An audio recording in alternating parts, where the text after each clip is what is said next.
Alright, ladies and gentlemen, here we go. Let me make sure of something. Cool. Okay. So, this is going to be Mixu versus PartinG. Let's go ahead and change some things up. Okay, so that's done. We're going to do this. Let's see. And then when we start the game, we have it muted.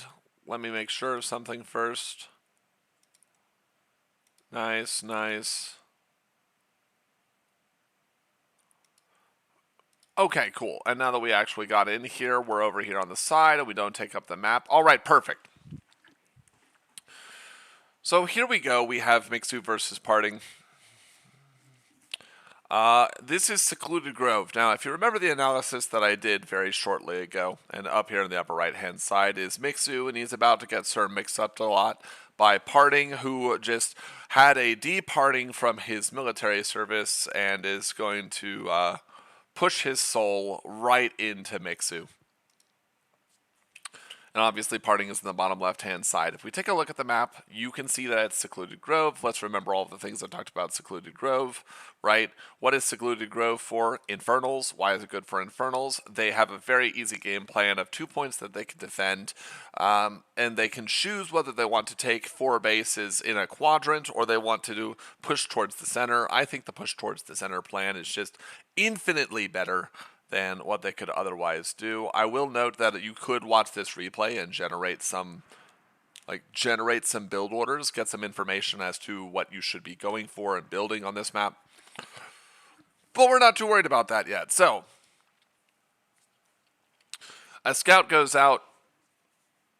The most important thing here for PartinG is to make sure that you don't lose the game in kind of silly fashion.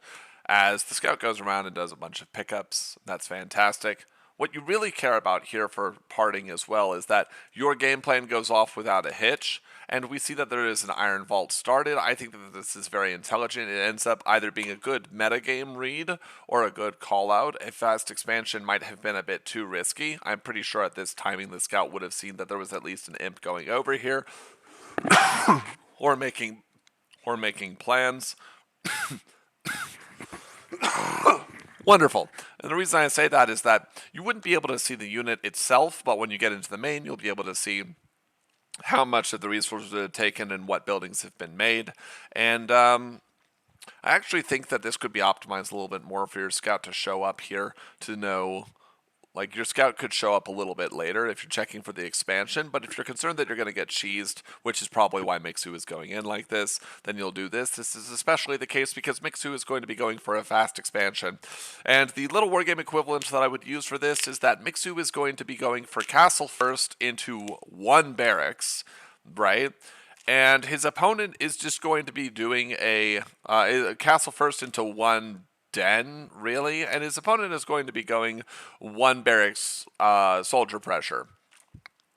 And because of it is precisely because of the differences in those 2 games and how Animus works, and how the Sunder Soul works, that this is going to end up well for PartinG. So, also note that because of the way that the production facilities work, generating 1 Iron Vault early like this means that PartinG is going to have access to a pretty fast 3 brutes that he can then use in the case that he is getting cheesed through some nefariousness, which, by the way, he definitely does get cheesed later in this exact same match. So it's not like that is an unwarranted thought. The build over here for the Imp tells you that there's going to be plan. I don't know if he makes the shadow cleft here or what the... Yeah.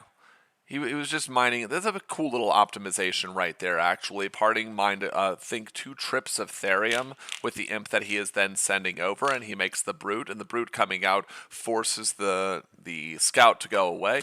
It actually doesn't force the Scout to go away. Like, if I want to be really honest with you, the Scout could have stuck around and poked, but the problem is that the longer the Scout sticks around and pokes, the more likely it is that the Brute Sunder Soul splits into the Fiends. I actually think you take that trade. Like, if you're Mixu and your opponent's brute, his first brute, Sunder Souls in the Infernal player's main base to stop your scout from harassing their imps, that sounds like an unbelievable win. That sounds fantastic. Wait, so those things are just going to lose health as they travel across all of Secluded Grove when I've got a fast expansion.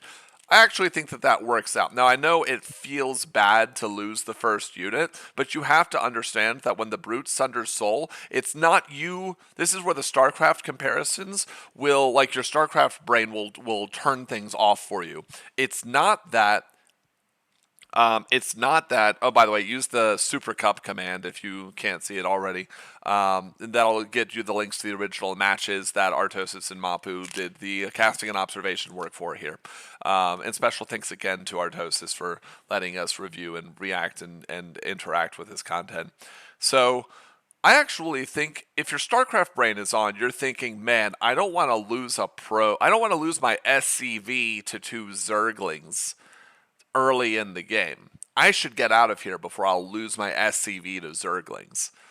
Okay, but that's not what's happening here. Losing your scout to a post-Sunder-sold pair of fiends means that you have effectively blanked the cost of that first brute and really, really reduced the damage that it can do, and your opponent has gone for an Iron Vault opening, which means having units is the only thing that they're going to do. So I actually think that was a mistake, and I also think that it's possible that PartinG is such a good player that PartinG was never going to actually Sunder Soul and split, but I think the way that this should play out is the scout stays in the bane and pokes the imps, and it's just an annoyance on the multitasking, because the scout really can't help with the defense anyways against brutes, and then it puts PartinG in an awkward position, and PartinG sends his brute across the map because his build requires it, and then you celebrate because you both get to have a micro battle in which time is on your side. And if PartinG ever decides that he wants to Sunder Soul, you celebrate. Now, I also think StarCraft Brain is in effect here for rapid building. We saw this in Little Wargame, right? For a while in Little Wargame, we had rapid build, and people played the game as if there was no rapid build. It was the weirdest thing I've ever seen. People just chose not to use that mechanic, except specifically in the case that, oh shit, I'm gonna get attacked. Let me build a defensive structure, and then rapidly, like 17 workers go and just crush the building into existence immediately, right? And this is where actually I think it's going to take an unlearning process for these people, right? To unlearn StarCraft brain things and then apply this kind of Stormgate brain things. I also think that if you are Mixu, you have to understand, like, take off StarCraft brain to understand that rapid building the command post has it has returns, because the faster you get the command post up, the faster you have access to an overcharge, and that means the faster that you can ignore the damage that these brutes are going to do. And I'm not saying that these are like game-losing mistakes individually, but like it was like a question micro tactics opportunity for Mixu, right? That wasn't leveraged at all. And so the net result of that is blank to slightly negative. And then we're going to see that this command post is a bit late, just a bit late, and that's going to be a net negative. Also, if the scout were over here and it was futzing around, you would be able to see the timing of this shrine going down, so you would know that this isn't something crazy like double Iron Vault.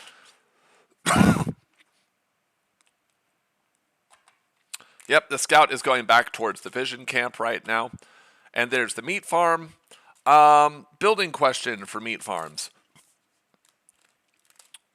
Let's see. Because in Little Wargame, the way that you build the structures is that you make it so that the only way that people can attack you is through your workers, because workers contribute to defense. But I think that that's less the case, actually, for Infernals. Definitely the case for Bob, right? Use Little Wargame building placement for Vanguard. And as the scout goes around, and is neither getting scouting information nor applying pressure, but it is getting some pickups. There is going to be a brute here. Now it's only 195 health, but notice, see, this is 2 charges on the command post that are going to be turned into 0 charges on the command post when this brute lands. That's unfortunate. I also wonder if this is optimal, like building placement wise. So we know in Little Wargame that building directly above, in a cardinal, like in a northeast southwest direct position to a gold mine is maximally efficient. I wonder if that's the same thing here, if building immediately to the left is efficient, and if it's even possible to build the command post here. Because if it's possible to build a command post here, like if you build the command post here, you help contribute to this wall. You probably can't. If I was thinking about it, yeah, you probably can't. It's just weird that there's no defense. 1/2 second of miss micro means that the worker doesn't die, the Bob doesn't die immediately. I do want to note that this brute, which had 190 health, has taken 40-ish damage from just 2 overcharged Bobs. Yep, well, 3 overcharged Bobs. I actually think that man-yarding is probably better in this game. If I'm thinking about it, let me think about that. Is man-yarding better? Because as soon as the command post finishes, you can overcharge. And then all of your Bobs can contribute to defense. So this is another thing where I think your StarCraft learn set is getting in the way. This poor scout's doing nothing. As we are going to see the first Lancer pop out. I actually think that this is something that you see Beast players do a lot in Little Wargame. You just keep the units inside of the worker line because the workers are strong. I actually wonder why this building was not placed here. Like, was there an opportunity for PartinG to go up the ramp? No, not really. There wasn't an opportunity for him to do that, because if he had done that, then there would be an overcharge and a surround and then a Sunder Soul, and then everything goes to shit. Yeah, this would have just happened on the ramp instead. The fact that there was an overcharge called, also it looks like the energy of the overcharge is something like a little more than a bar. Right. Now, I want to notice that this overcharge lasts a long time, and so I understand why you feel like you can always get away with this kind of fast expansion, because overcharge lasts something nutty like 21 seconds, or even longer than that, okay? Oh, this is going to be a... And, okay, yeah, and he splits both of them up. I do want to notice that there seems to be a burst of speed at the start of the Sunder Soul. It looks like it's specifically to get yourself out of entrapment, like out of trapped or enclosed areas. How do we think about this so far? Couple Bobs dead, 2 overcharges used, and we're going to see that there are yet more units coming down on the line. These Bobs are trying to defend. And really that buzzsaw is just to make sure that the entire game doesn't go over. And that is, by the way, a super dead third brute now coming in. And that buzzsaw, this is where I think... Okay, we have a map kind of similar to this, actually, in Little Wargame called Xenos. Here, let me back up for a second. Now, we're not going to go too much more in depth on this game, because this game is already perilously close to over, and it's going to be absolutely done in about 3 minutes, right? Which is unfortunate. It's really unfortunate for Mixu.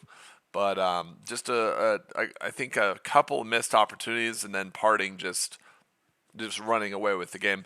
So this is clearly, now we can see traversable terrain, this grassy area right here.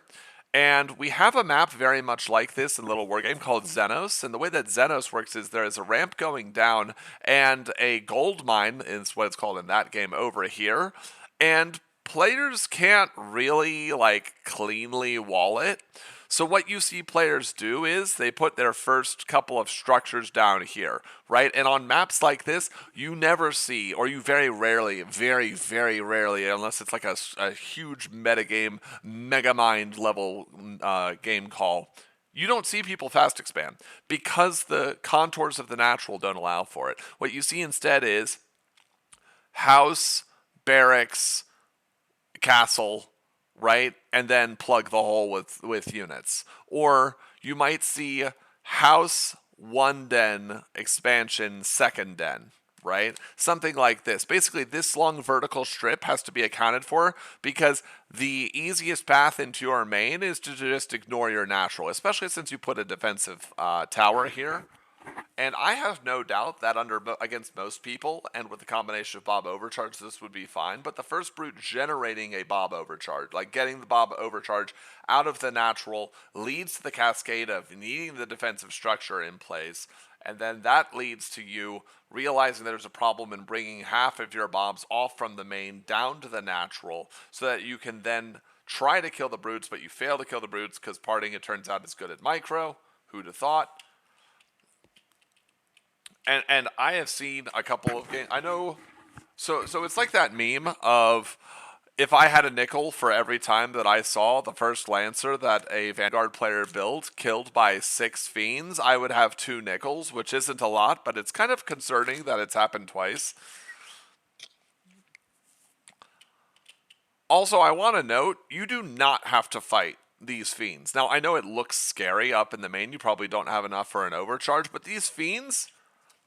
Like, okay, this Fiend is... These are not Zerglings. This Fiend is dead, right? Without you doing anything, this is a dead Fiend. Worst thing that could happen here is getting surrounded and... Well, that's kind of what happens.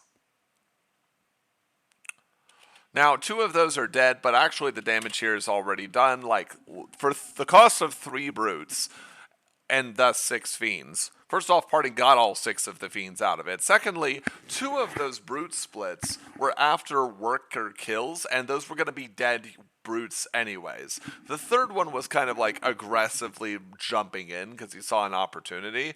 He got an overcharge in the natural, a defensive structure in the natural, an overcharge from the main, lost mining time as the workers pulled from the main, killed the first Lancer. I'm not saying the rest of this game is meaningless, but we're going to go through it at a much brisker pace. Also, there's only 4 Bobs down here, and you've just barely... You're not... If you look, he doesn't have enough for an overcharge quite yet. It'll happen soon. Look at all of the worker kills here, yeah? Yep. Yep. Like, look at that. Look at that. Amazing for the cost of 6 Fiends, and which is really 3 brutes. Got 1, 2, 3, 4, I believe 4 or 5 worker kills. Let's see, that was like, that was 4 of them, so 3 of them died. Overcharge, the 2 that were in the bottom, the first Lancer, that's pretty good for 3 brutes. Also, you're attacking a player who is fast expanding, and what has happened in the meantime, we see that another brute is going out. I forget if this one goes to the vision camp or if this is going... So yeah, it goes to the vision camp. All of this was to rush your economy. And now, look, 17 imps, right? 21 imp production over here versus, I think Mixu is at 10. He had 1 in the main by the time that catastrophe truly ended. Okay? So, PartinG just kind of wins this game at this point. I won't say by doing anything, but the map was already favoring him. This is a greedy opening to try and get something to happen. The only other way that this could have ended badly is if maybe in all the carnage, like if Mixu had managed to take like the vision camp so he could see what was coming. But even then, vision wouldn't be quite enough to help overcome all of this. 2 more brutes are going to come over here and see what damage they can do because, again, there is only 1 overcharge left in the natural. Now, these brutes, not going to be very efficient, but we see the Shroud Stone going up, a 3rd base going up. And the reason PartinG can do this, quite simply, is there are no standing forces and there is no economy. If you have no economy, you can't get more forces. If you have no forces, you can't force your way into having a bigger economy. There are a couple of choices here for Mixu, and they are surrender and go next. Also, I want to note that the vision camp seems to... The creeps, the chickens for the vision camp, seem to not...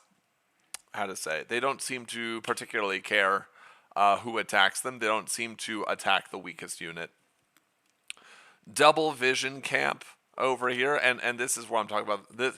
I know I've harped on the hedgehog. This hedgehog doesn't matter in this case. The game is actually over in this case. The reason I say that is there was 17, there was, let's see, 17, there was 21 imps to definitely less than 10 bobs, right? When that was a one vault opening from the part of parting. And Mixu just he doesn't have an economy. Both of the vision camps are now under the control of parting, so he's going to see every expansion attempt into the easy expansion route down here to the south. He's going to know like that this is the only realistic base that could be taken without him scouting it, and even so it's still possible because I don't think people have learned quite what the range is of vision towers or how to path units around the map to prevent themselves from being seen. And this hedgehog is just... it's not gonna be doing enough damage. Like it's just not. Mixu's gonna micro his heart out. Like look at this. The first Gaunt is already out, and the problem that hedgehogs already have, as we discussed earlier, right on this same stream, is if you're making hedgehogs, you're kind of encouraging your opponent to make Gaunts because Gaunts and Fiends are fast, and Gaunts will make sure, oh no, it's a catastrophe. Fiends are fast, and then Gaunts will make sure that anything they kill are more Fiends. I want to notice that that's 1, 2, 3, 4, 5, and 4 on Therium is 9, right? Is that correct? 1, 2, 3, 4, 5, 6, 10. So there's 10 in the main.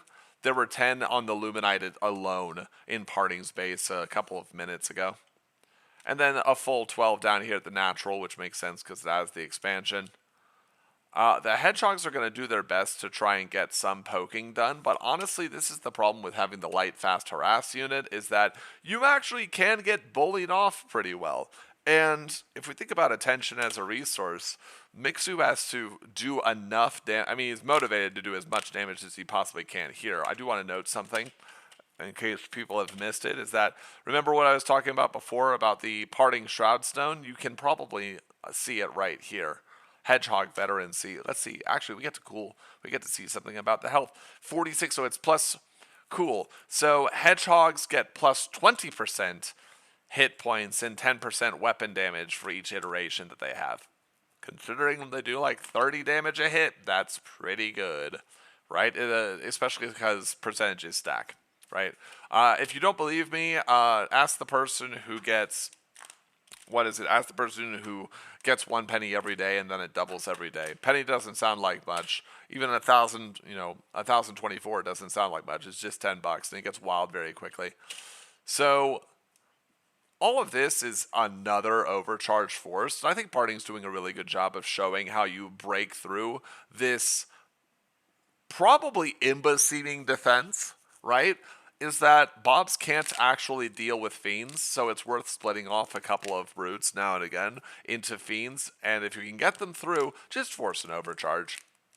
Especially since, remember what we were talking about at the beginning of the match, where Mixu had mixed up his like thoughts on what the scout could or couldn't do, and probably missed an opportunity to force PartinG to make a more difficult decision or to leverage his way and his micro into more damage using the scout against the imps and harass the economy, which was already by build orders supposed to be inferior to his PartinG's economy is supposed to be inferior to his own.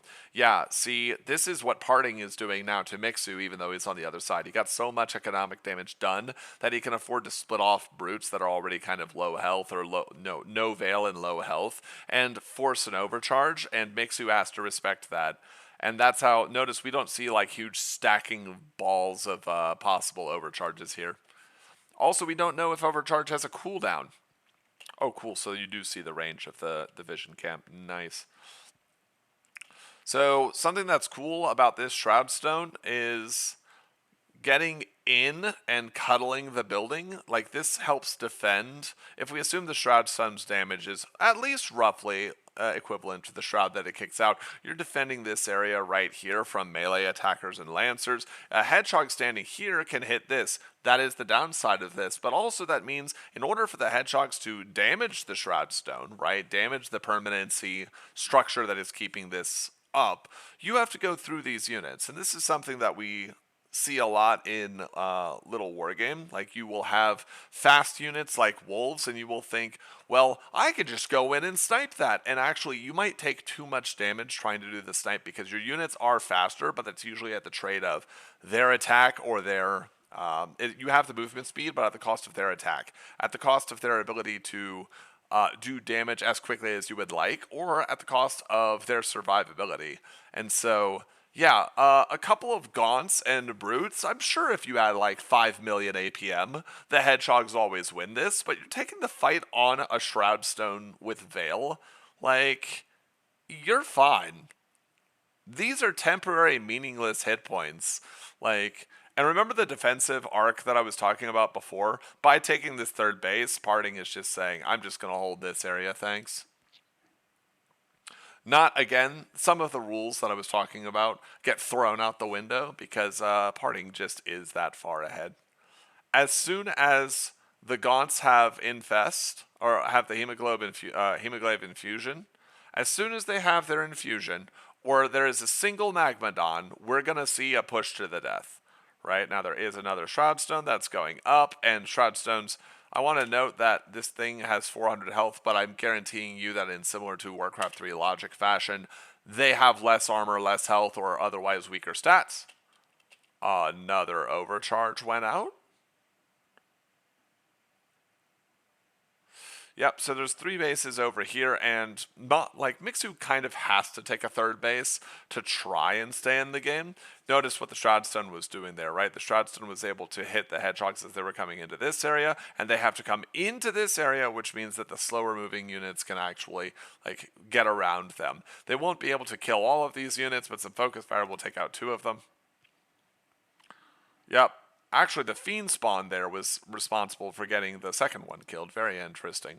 So, Mixu kind of has to take a third base, right? Has to pretend that he wants to stay in this game somehow, some way. We do see some repair happening over here. But this is just the end of the game. And we're just going to zoom forward because there's like no... There was never a way for this to go well, because Hedgehogs already rely on dealing pressure, and there's just too many Brutes and Gaunts. I mean, we'll just tab forward a couple of times, and you'll see as soon as some... Oh, and there's a Magmadon slid in, and the big thing about the Magmadon is, yep, it slides in and hits all the Hedgehogs, and any unit that has high movement speed despises getting CC'd because the percentage of pain that they feel is greater, right? Even if the percentage of the reduction is the same, the number that's getting reduced is different. And so as soon as there's the infusion, the Gaunts say, well, you have to fight now. And then Mixu is like, I don't want to fight. I'll use overcharge and I'll run my Hedgehogs away and micro them. And PartinG is insistent that he does, in fact, have to micro them. And notice, no overcharge in the natural. And we didn't see a pull up from the main. So this game is over. It's 100% over. There is even the Magmadon for if PartinG decided that he did want to get bases number 4 and number 5. Again, I'm going to be that guy and say I think he could have taken the base up here instead. Because the trap that PartinG put of having the Shroudstone, having the Shrine, and then like forcing the units to funnel in like that, the trees of this base just do that for PartinG. But he was so far ahead, it doesn't matter. Like, Mixu is just completely out of the woods, right? He's just been, like, high-low string. Like, he was just hit by his chip in a fighting game. He just got hit by that nasty overhead. It's over. So now we're on to game 2 of Mixu versus PartinG, and here's the thing. If you're PartinG, there's nothing to swap up. You had a 1 vault opening that took care of your opponent's fast expand. And if you're Mixu, you kind of got wrecked. Like, you have to assume that that was your game plan. Fast expand into Hedgehogs, into delay the push, into get some damage done, get some veterancy up, and then celebrate. And you just kind of got dismantled at every possible moment. And so we're going to see something that is going to round out the stream. A good bit of cheese. Some shez. If you're PartinG, there's no reason to mix up your opening. You kind of dominated your opponent tactically. We are seeing one Rax go down, and dog. I want to note that this map is, I don't think that it's good for Vanguard, right? So much as it's painful for Infernals. The longer the game goes, the more attack paths you have to go through. There's not one canonical attack path to go through if you're parting. Like, do you go up through here? Do you go over through here? Do you go across the center and risk all of the things that could happen in the middle of the map? But Mixu's idea is that the middle of the map and all of these high grounds give an opportunity for cheese, and I'm down in this series anyways, so might as well cheese. And unfortunately, you chose to do that. Yeah. He's finding out. By the way, this poor scout is finding out what harassing with a single wolf feels like in Little Wargame. If you're from StarCraft 2, you might be like, wait, what? He can't just, like, bully the units? Like, yeah, they can defend, but, like, wow, he seems to take a lot of damage from workers. I come from a game where workers are tankier than even this, and I'll tell you, this scout is learning right now that its real attack target, I think this is actually a good point, so we're going to back up. The scout's attack target here is not any of these. It's not any of the imps near the Luminite, it's near the Therium. The Therium is on the other side, it's not protected by a building. There's too much, like, chance that these units, because when units are mining, they have no collision. Right? That's what we can see, is that they have no collision, otherwise they'd be running into each other all the time. So you go for the imp that is mining the Therium and force your opponent to have control and care over that way. I actually think that he's doing a bit better of a job. I would love to see him continuously attack it, and he is. And he's using the high ground right now, Mixu is, to say, hey, you know what's higher than, you know, the high and vaunted and mighty perspective of a long macro game in which I get completely bullied from minute 2? We're just gonna hit you with that sweet cheddar. Now, I would love to know the math on how quickly this works. In Little Wargame, it's 50. I believe it's 50% additional repair rate, or in games that have rapid builds tend to use the repair rate, right? Now, the problem is you probably couldn't have picked a worse location map-wise to place the proxy. I'm not saying that just because it got discovered, but you probably want to place it on the north side, because the natural path, if you could just follow my mouse, like, just imagine that this mouse is the entire map, is like this. It's this, like, S curve. It's so down into the natural. This is light cover around through the center. So this is literally, this, like, vertical slice is literally the middle of the map.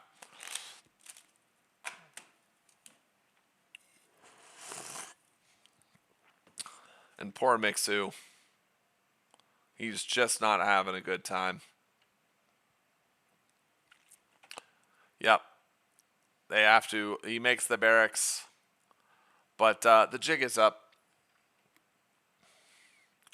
The brutes are going to come over here, and then they're going to wreck this entirely. It's very unlikely that you can make a Lancer or an Exo that's going to have a good time with this. The Lancer does come forward, but the Lancer is, like, Lancer plus Dog is not, in fact, equivalent to 2 brutes. Turns out 190 health times 2 is very often greater than 230 health times 1. And if this ever goes really badly, Mixu has to fight 4 Fiends, and this half-health Lancer already cannot fight the 4 Fiends, let alone the probably 100, like 250 or some odd health that is already represented, and we're seeing the same 3 brute push that we saw before, except he is attacking the proxy barracks, and this is over, right? Now, you could have a compelling game from here, but we're going to see that it's not. Like, notice that this is a tower rush, low ground tower rush. This implies that there is a vision height bonus. That's the technical term for you can see up cliffs that you normally can't. All the focus and all the attention is on killing those. There's an Exo. It doesn't have the upgrade yet, so the Exo has to run. I don't even know if the split was actually a good idea. Killing the Exo helps, right? But I think he just assumed he was never going to kill it. Otherwise, the sentry post is made, and the sentry post is doing its best to actually get some damage done. There's a mass repair, but the Shroudstone has the distance required to actually hit the mobs.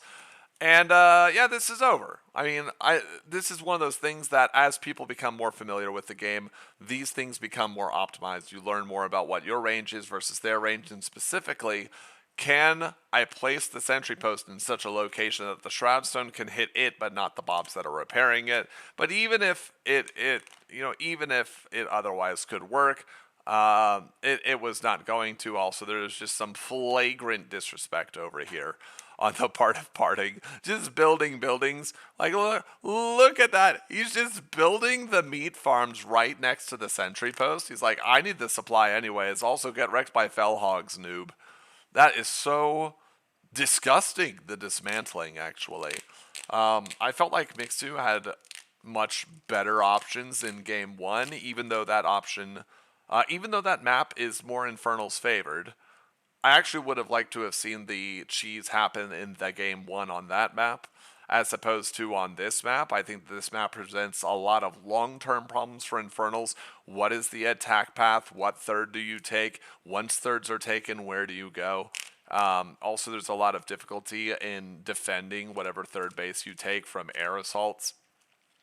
And the high ground just favors you if you have things that have AoE, like you're more likely to have with the Vanguard faction. Again, it's like instead of a 10-10 representing both players' skill, I think that this map is like an 11 or 12 for the Vanguard. But really, it's like an 11 for the Vanguard, so a small plus, but a 7 for the Infernals player. I feel like they have a lot of difficulties on this map, and this is why, even though the class of players might be considered to be different, you see that Theory and other people have done pretty well on Broken Crown Hinterlands, which is probably why people love playing it so much as Vanguard, and why it has almost as many games on it as any other map in the pool. With that, we've done a couple of things. We went over the first game of the full match, in fact, of PartinG versus Mixu. We talked a bit about why Vanguard is probably not as weak as people think it is. And then the hour before that, we discussed all of the maps. The maps video is going to get uploaded onto YouTube. When this gets uploaded, the PartinG versus Mixu match, you're going to also see in the description links to Artosis's Twitch, Twitter, YouTube, and a special thanks to him for allowing me to go ahead and use this content. I'm really enjoying this. We've got 7 other games that we're going to cover. We have 3 other best of 3s that we're going to cover. Some are Vanguard v Vanguard, some are Infernal versus Infernal, and then we have one more non-mirror that we can go through as well. I think that'll be very interesting. For now, what interests me is making sure that I do work, so I have to get off and go ahead and do that. Thank you so much, everyone, for showing up. I appreciate you, Iron Ringed, for keeping me on in the background. If anyone wants to, even after the stream is off, go ahead and use the Supercup command, and you can go ahead and learn about where the original VODs are. This was more of an analysis than actually a casting of the game. So if you want to see a cast from someone who is incredibly competent and incredibly good at his job, has been doing it for a very long time, you can go ahead and head over to the links that are provided under the Bang Supercup command, which gives you Bang Match 1, Match 2, Match 3, and Match 4, and that will link you to the videos on Artosis's channel. I believe it's Artosis TV. Take care, everyone. I will be streaming something of this later tonight as we go over Super Cup Round 1, Match 2, and maybe even more. But for now, at least the next several hours, I got work. You probably do too. Happy Friday, everyone. Bye.